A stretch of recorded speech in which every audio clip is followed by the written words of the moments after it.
Tidiane Thiam, bonsoir et merci d'être avec nous. Bonsoir, monsieur Sanogo. Pourquoi avez-vous pris cette décision? Laquelle, pardon? Celle d'amnistier les personnes qui étaient concernées par des Sincèrement, mesures disciplinaires. dans un processus. En fait, nous sommes un peu surpris par toute cette affaire. Et je ne vais pas m'apesantir là-dessus, mais il s'agit d'une personne qui a donc qui a porté son cas devant les tribunaux, ce qui déjà est en contradiction avec nos textes et nos statuts.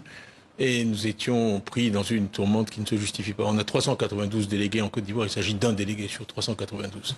Donc, dans un esprit d'apaisement, je me suis dit qu'il valait mieux laisser supprimer cette sanction et donc permettre à cette personne d'aller au bureau politique. Donc notre surprise est relative parce qu'on nous demande quand même de continuer cette procédure le 2 avril.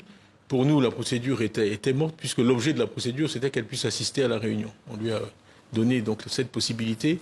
On nous dit maintenant qu'elle a changé ses demandes, ce qui, selon mes avocats, n'est pas conforme à la loi, et qu'elle a formulé une nouvelle série de demandes pour demander que moi je sois demi de mes fonctions, qu'il y ait un administrateur provisoire, etc. et toutes sortes de choses. Mais c'est pas l'essentiel pour nous. Pensez-vous que cette amnistie va permettre au parti d'entrer dans la voie de l'apaisement Le parti est apaisé. Vous savez, l'unanimité, personne ne peut la faire. Le parti est apaisé. Nous suivons de façon moderne l'état de l'opinion dans le parti. La base, il y a 94% des membres de la Convention me soutiennent sans réserve. Donc il y a pas... C'est beaucoup. Dans n'importe quelle structure de nos jours, 94% d'approbation, ça fait rêver. Donc vous n'êtes pas inquiet? Non, je ne suis pas inquiet du tout. Récemment, vous avez exprimé des inquiétudes au sujet de la liste électorale publiée par la CEI, la Commission électorale indépendante, le 17 mars. Selon vous, la Côte d'Ivoire risque de se diriger vers des élections non inclusives. Pensez-vous que l'ancien président Laurent Gbagbo, son ancien ministre Charles Blé Goudé, ou encore Guillaume Soro, l'ancien président de l'Assemblée nationale, devraient pouvoir être présents sur cette liste et se présenter, être candidat lors de la prochaine présidentielle? Et moi, mon point de vue, c'est que vraiment pour qu'une démocratie fonctionne, il faut arriver à dépasser un certain nombre de conflits qui ont posé problème dans notre pays.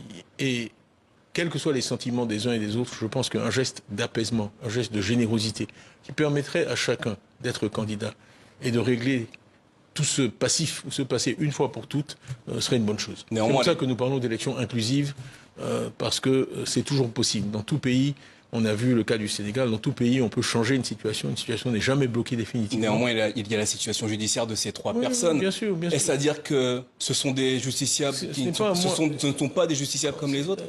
Dans toute situation, il faut peser les avantages et les inconvénients. Nous, ce qu'on dit, c'est que les avantages d'un geste d'apaisement, qui est aussi la culture du PDCI, la culture du président Houphouët-Boigny, la culture de dialogue, il a maintes fois donné l'exemple, en pardonnant à certains, en faisant preuve de grandeur d'âme. En Afrique, vous savez, vous êtes admiré en faisant preuve de grandeur d'âme et en pardonnant, pas en vous vengeant, pas en écrasant. Donc, quand vous parliez des gens sur lesquels on a levé les sanctions, c'est un peu dans le même esprit. Et je crois que le mode de gouvernement et de leadership en Afrique qu'on admire, c'est quand même plus celui qui pardonne que celui qui punit. Alors le 10 mars, avec plusieurs opposants ivoiriens, vous avez créé la coalition pour l'alternance pacifique en Côte d'Ivoire afin d'obtenir un dialogue politique avec le pouvoir et introduire des réformes du système électoral. Comment comptez-vous obtenir gain de cause? Bon, moi je voudrais vraiment quand même faire une pause, vous parler un peu de pourquoi on fait tout ça. Pourquoi on fait tout ça? C'est à cause de l'état du pays. Moi, on dit souvent que j'ai été absent longtemps. Oui, j'ai été absent longtemps, mais ça me permet de voir l'écart entre quand je suis parti et aujourd'hui. Dans certains domaines, nous avons progressé. Dans d'autres, la situation est très mauvaise. Donc la raison pour laquelle le PDCI est aussi impliqué dans toutes ces choses-là, c'est que vous prenez la santé. L'espérance de vie en Côte d'Ivoire, selon la Banque mondiale, 59 ans.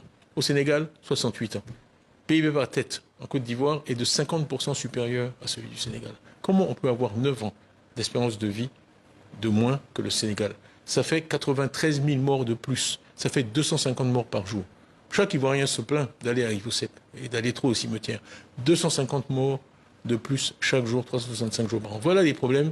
Donc cette coalition, c'est un moyen pour une fin. La fin, c'est d'arriver au pouvoir, de mettre l'accent sur le capital humain, mettre l'accent sur la santé et l'éducation, qui sont vraiment les deux piliers qui ont fait de la Côte d'Ivoire ce qu'elle est aujourd'hui, et amener la Côte d'Ivoire au niveau de performance. Moi, je ne me réjouis pas des performances actuelles. J'aimerais qu'elles soient meilleures.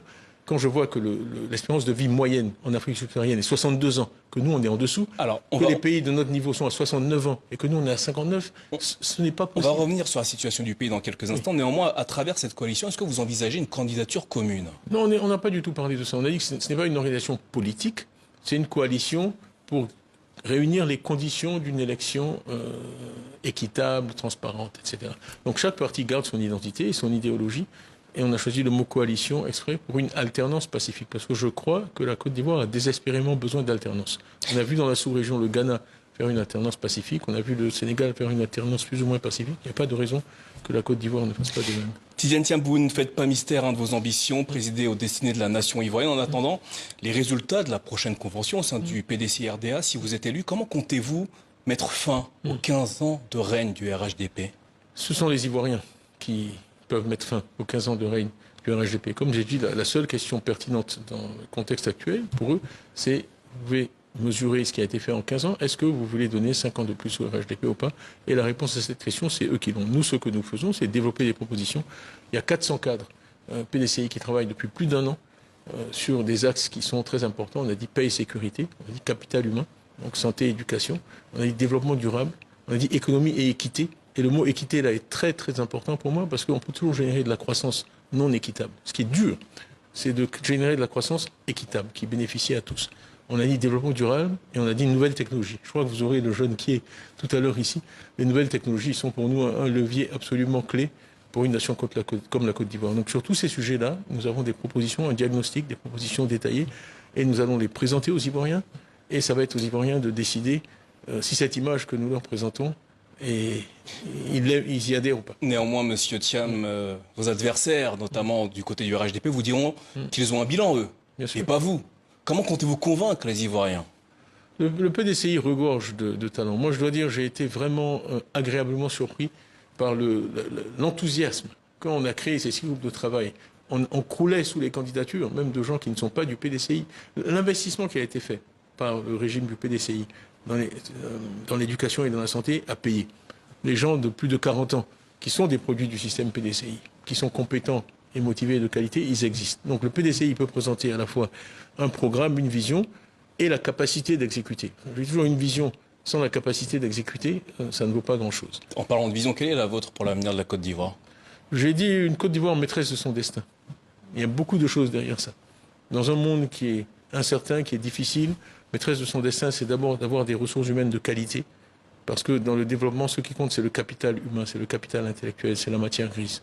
Donc la première chose qu'il faut faire pour bâtir l'avenir d'un pays, c'est quand je vois que la Côte d'Ivoire est 13e sur 14 pays en mathématiques, quand je vois que nos élèves de terminale testent au PASEC au niveau 4e, 3e, ça m'empêche de dormir la nuit. Parce que c'est notre avenir que nous compromettons. Donc ce qui est au cœur de notre vision, c'est l'être humain, des gens bien éduqués, maîtres de leur destin, capables de saisir les opportunités qui existent dans l'économie africaine en utilisant les nouvelles technologies, en utilisant leur savoir pour créer des entreprises, créer des emplois et résoudre les problèmes tels que le chômage des jeunes, la cherté de la vie, etc. etc. Enfin, vous l'avez dit tout à l'heure, vous êtes de retour en Côte d'Ivoire après avoir passé un certain nombre d'années en dehors du territoire. Ne craignez-vous pas que cela vous porte préjudice en octobre prochain, lors de la campagne présidentielle? Nous travaillons assez scientifiquement. Donc je viens de voir des résultats de focus group qu'on a tenus. Au contraire, la grande majorité des Ivoiriens voient ça comme un atout. Donc vous n'avez pas de problème de notoriété auprès de la population ivoirienne? Très, notoriété est très élevée. Très élevé. Mais ça, c'est aussi le résultat de tout mon parcours. J'ai eu le premier prix du concours général de mathématiques, ceux qui étaient en Côte d'Ivoire à l'époque s'en souviennent. J'ai été connu relativement tôt dans ma vie pour mes performances scolaires, ensuite pour le travail que j'ai fait au BNET et à la DCGTX, ensuite pour tout ce que j'ai fait depuis que je suis revenu. J'ai sillonné le pays, d'ouest en est, j'ai visité beaucoup plus que 10 villes, j'ai fait des meetings, donc tout ça a contribué à une certaine notoriété. Et les Ivoiriens ne m'associent pas à des choses qui pour eux sont négatives dans la situation du pays aujourd'hui. Tidiane Thiam, merci d'avoir répondu à nos questions au sujet de l'actualité en Côte d'Ivoire et du programme que vous comptez présenter aux Ivoiriens et aux Ivoiriennes si vous êtes élu lors de la convention du PDCI-RDA. J'ai toujours été Ivoirien, je suis Ivoirien, je serai toujours Ivoirien, au service de mon pays. Merci à vous, Tidiane Thiam.